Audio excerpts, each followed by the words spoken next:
حمزہ شہباز کا کارنامہ جو پہلے کبھی نہیں ہوا، وزیر اعظم کا بیٹا بھی ریکارڈنگ بنانے میں ماہر۔ تفصیلات جانتے ہیں اس ویڈیو میں۔ حمزہ شہباز نے 1 ماہ 23 روز میں پنجاب کی وزارت اعلیٰ کا دوسری بار حلف اٹھایا۔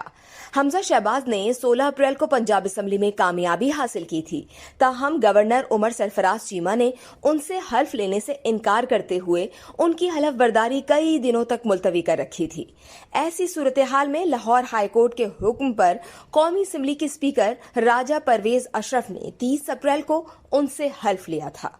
حمزہ شہباز کو 22 جولائی کو دوبارہ وزیر اعلیٰ کے انتخاب میں کامیابی ملی اور انہوں نے 23 جولائی کو دوبارہ وزارت اعلیٰ کے عہدے کا حلف اٹھا لیا۔ حمزہ شہباز کو 1 ماہ 23 روز میں دوسری بار وزارت اعلیٰ کا حلف اٹھانے کا منفرد اعزاز حاصل ہو گیا ہے۔ اس ویڈیو سے صرف اتنا ہی۔ مزید جاننے کے لیے سبسکرائب کیجیے ڈیلی جنگ یوٹیوب چینل اور لائک کیجیے ڈیلی جنگ فیس بک پیج۔